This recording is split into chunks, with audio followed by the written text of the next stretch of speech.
Hi, my name is Daniel Permenter, and today I will be discussing the public relation problem that was Ole Miss's recruiting. Several years ago, Ole Miss decided that they wanted to have a really elite football program, and they understood that to do that, they needed to recruit the best players. The problem was that they cut some corners in doing so and committed some NCAA violations. An NCAA violation is anything that is against the National Collegiate Athletic Association in any way, and they did that. They did things that were not ethically right. The reason that it became a public relations issue is because they developed a bad reputation. They developed a reputation of being liars, of being cheaters, and of being unethical, dishonest people. And so what the public relations steps following that are, okay, what do we do to fix that? What do we do to fix the way people view us and fix the way that we are perceived, not only to the NCAA, but also to fans and to the world of sports? So I'm going to give you some background on the Ole Miss athletic department, and specifically the football team. So in 1947 until 1970, Johnny Vaught was their head coach. He brought a sense of eliteness and competitiveness that Ole Miss had not seen before, and honestly hasn't seen since. Except for a brief time in the early 2000s, they never had sustained success. And they decided around 2009, 2010, hey, we want to fix that. And so the way that they did that was getting the best recruits. And but in doing so, they violated some NCAA rules. So it says on SBNation.com that Ole Miss committed many violations of NCAA rules. In 2010, some assistant coaches falsified ACT scores, and in 2014, some boosters paid prospective football players $13,000. Now, obviously, I don't have to explain to you how it is wrong to falsify ACT scores, because that is a test that tons of students take looking to get into college and to get scholarships. And so because of that, really devalues everyone else's test score. And so that is wrong from an ethical perspective. You're not even looking at sports. But second of all, with paying players, paying someone $13,000 to come to your school and play football, that is that's not right to do. Obviously, you can't do that. And the reason is because the NCAA has rules that state that you are not allowed to pay any prospective or current players to come and play football, or not play football, play any sport for your school. Payment is not allowed for that for a college athlete. The reason, now that all is terrible and sounds bad, but the real reason that that's a PR dispute and that they're seeing negative from a PR standpoint is because they didn't really accept any responsibility for what they did. There is an article on SEC Country that quoted their athletic director, Ross Bjork, in saying that all we can do is continue to do the right thing and continue to believe in our program and how we do things. So if you've been caught doing something wrong, the appropriate response is not to talk about how you do the right thing and how you do everything above board. And so that was really the big issues that they had. So here's some different, I'm going to give you some different situational analysis. First of all, here's some inner strengths. So some inner, although you might think there are no strengths to having these problems, there are a couple strengths. One internal strength is that that now that all this has happened and they've been punished, they have been told what they've done wrong, they can do a really in-depth analysis of their athletic department. They can not only look at their football coaches, at their basketball coaches, at all coaches, they can look at marketing, they can look at ticket sales, they can investigate their athletic director to find out, hey, what were the problems and how can these problems be stopped in the future. A second strength is that because of all these violations and wrongdoings, Ole Miss will have the opportunity to hire and fire people to help their cause. So if they find out, okay, this person, okay, these are the guys who falsified ACT scores, well, they obviously need to be fired. Well, we need to get people in here that are going to do what's best for our program ethically and to get a good view of our program. They can hire those people. And so that internally can help them very much so. Just as well as their strength, there are also weaknesses. So, one internal weakness is that their athletic department really doesn't know who they can trust and who they can't. From their board of trustees, they don't know, can we trust our athletic director? Their athletic director doesn't know, can I trust my employees? And so that really is not good internally to have a sense of distrust, and that really makes it a rough situation. Another weakness is that all the employees now know, okay, some of these people are not doing what is ethically right. So you have a guy say, I work for Ole Miss. I sit at a cubicle, 3 other people. I'm sitting at work thinking, okay, are these other people doing stuff to put my job and to put the state of our athletic department in jeopardy? And so that really that causes paranoia, and that's just not good for an athletic department. A couple opportunities internally are that Ole Miss's athletic department really can do a solid job investigating what needs to be done, and they can really do a good job of investigating, okay, who's doing what can we fix. This not only helps with their problems with the recruiting, but it can also help with any other day-to-day things. If they're recruiting the ticket office, okay, are they doing the work to the best of their ability? With marketing, are they getting the stuff out that we need them to get out? And that's something that, honestly, is very, very huge. Another opportunity is that whenever they do this research and do these investigations, they can see, like, hey, listen, this guy may be in charge of marketing, but he does an excellent job of PR and getting out what positive is about our athletic department. We need to move him, and so that whenever they do this investigation, they can make moves and do things to have the state of their program be just more complete and better all around. As there are also some threats they have. They also, one threat could be internally that people in the department realize, you know what, there's a lot of this going on. I just can't risk my career, and so they could all leave, and then you have all your good people leaving, and so you have people that would be committed to doing the right thing and to getting Ole Miss back on the right track. They're like, you know what, I've got to go for my professional career. Another threat is that people that already work there, innocent or not, could very well resist being looked into.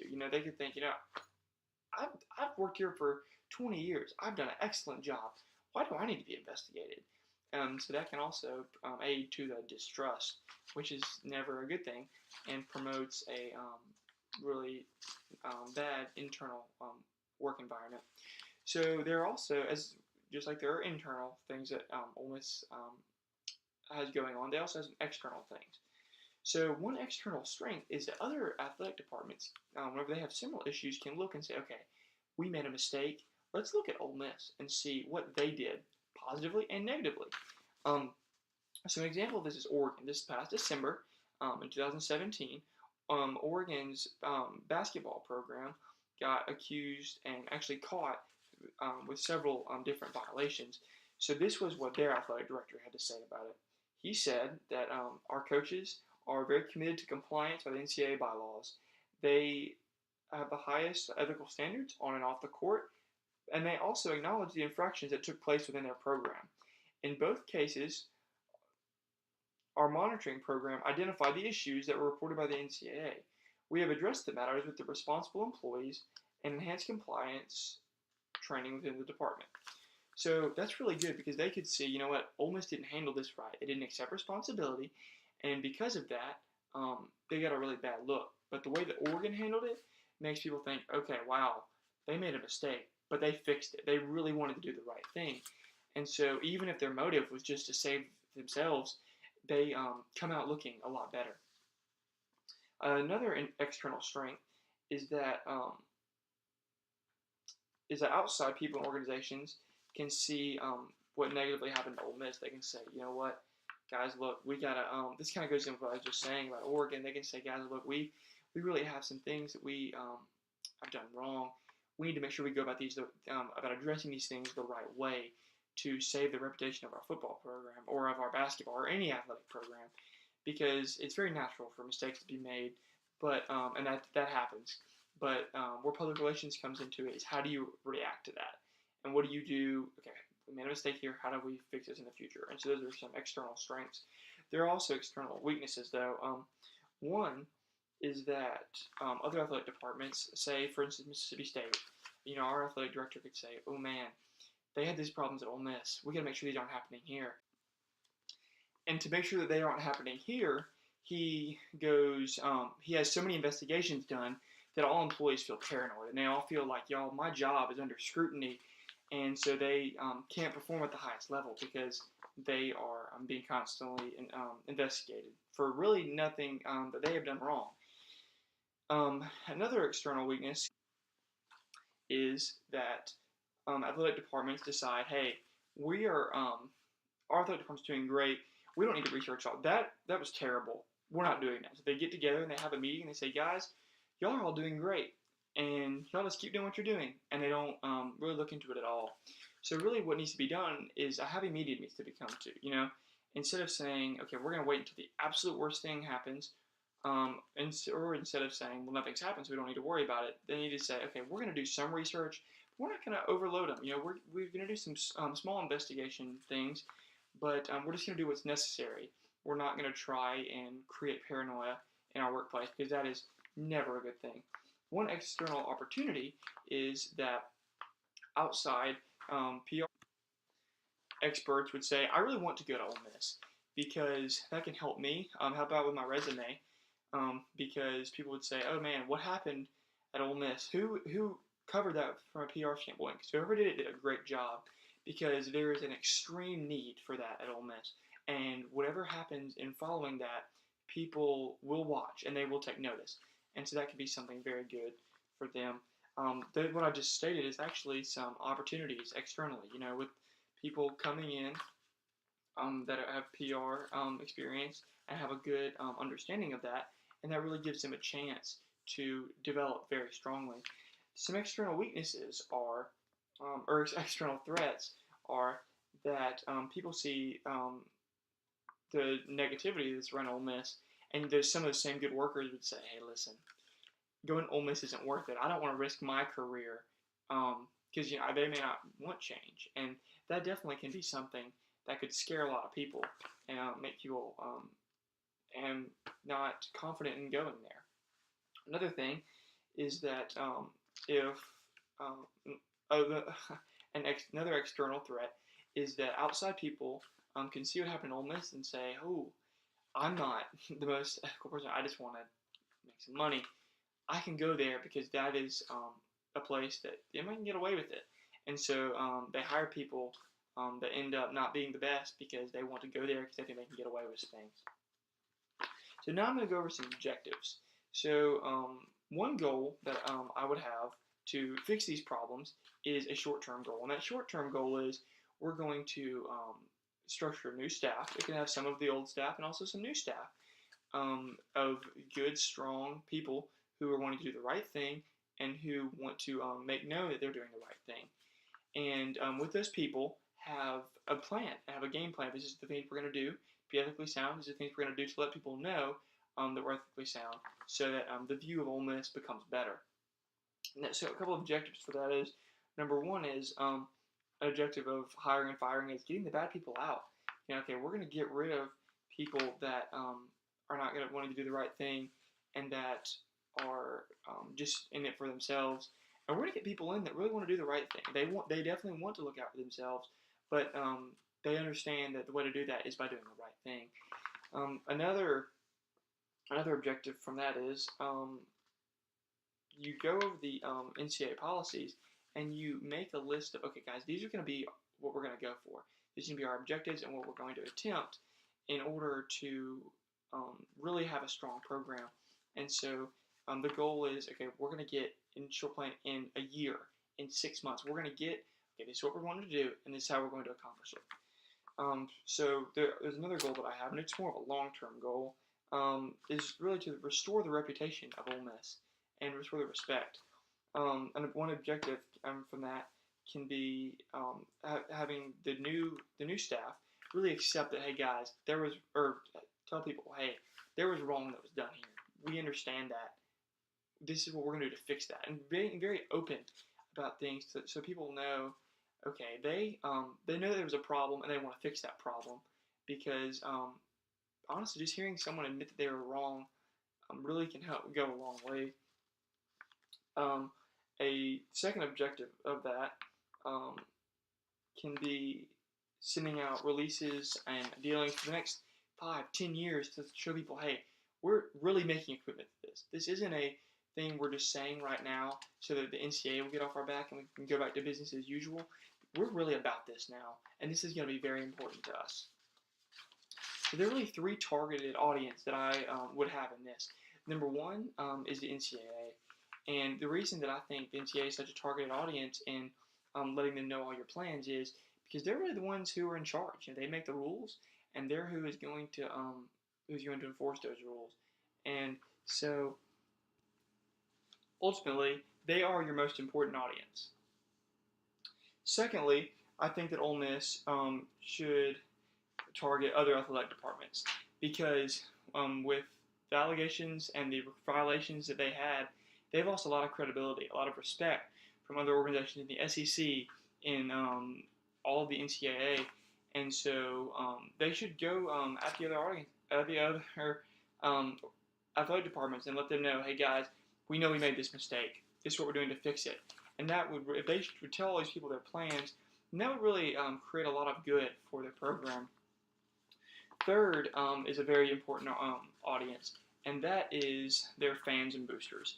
And the reason is because you have two different groups of those. You have one group that is very disappointed in their athletic department for the way that they handled things and the ethics that they had.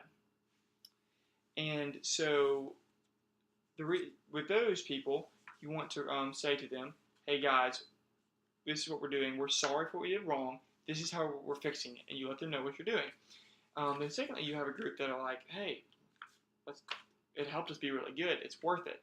And with that group, you go to them and you say, hey, listen, this was wrong. What we did was wrong, and there's no excuse for that. And so this is how we're going to do things differently. And that can be very important, because it lets everyone know this is Ole Miss football, this is Ole Miss athletics, this is the mistakes that we made, and this is how we're going to fix them. I have 3 plans of how I think Ole Miss could implement all these things that we've talked about previously. The first plan that I think they should do is, once they've assembled their complete staff, gotten everyone into position, kind of understand that, okay, these are some goals that we want, along with the goals that we have to abide by from the NCAA. They should have a representative from the NCAA come and be on campus for a week and just do a training. Let people know what is right, what is wrong, what are ways you can do to prevent this, what are we looking for. And it really could help the NCAA know, hey, Ole Miss is really putting an effort towards this now, which could really go a long way in the future relationship with Ole Miss and the NCAA. The second thing that I think they should do is have a beginning of the year program for all their fans, their boosters, everyone involved, and kind of explain to them what they're wanting to do. Just tell them what the NCAA person told them, and just go over that and say, guys, look, this is important, and we did some things that were wrong. Here's how we're going to fix them in the future. And that really is a good plan, because it lets everyone know that Ole Miss means business, and they really are trying to fix the mistakes that they made in the past. The final plan that I think they should do is allow other schools to come meet with them and discuss them. They could have schools around the SEC, like Tennessee, Alabama, just to come see, like, hey, what are y'all doing now to prevent stuff, so that those programs can say, this is what we need to do. And then also programs that have been in trouble in the past, like SMU or University of Southern California, and they can talk to them and say, hey, what did y'all do in aftermath of this? What are some steps y'all took, so they can fix things as well. So the final step of this is evaluating everything. I think that this plan can accurately be evaluated by the PR professionals, by the NCAA, by common fans, by internal athletic staff, just by making sure that, hey, the NCAA is checking on it. You know, the NCAA could say, you know, every 2, 3, 5 years, we're just going to have random checks where we come in and do investigations. Very warranted for all the mistakes that they made, but it also holds Ole Miss accountable, and it makes sure that things don't get out of hand again like they did in the past. Some prospects for the future is they could say, you know, we're going to make sure this doesn't happen again, and we're going to be very active in incorporating these steps. Now, one way they can do this is by talking to other people. When you look at Southern California's situation, it was kind of similar in what they did. It caused a lot of problems. Actually, in the LA Times, it says that scholarship reductions combined with injuries and transfers because of these punishments left USC's football team with 44 scholarship players for their first bowl game back from punishment, 41 fewer than the maximum. And so because of that, it will take 2 years with maximum recruiting classes to get the roster back to full strength. So they can talk to USC and say, hey guys, what do we need to do to fix this? What would y'all have done differently so they can learn from them and improve, and just be open with other people on how they can avoid situations and how they can improve for the future. So in conclusion, I really do think that Ole Miss has a long way to go, but I do feel like there are some very practical steps that they can take, you know, through these objectives that we talked about, through these goals. I really think the Ole Miss football program can be restored to its former glory, doing things the right way. Thank you very much. Hail State.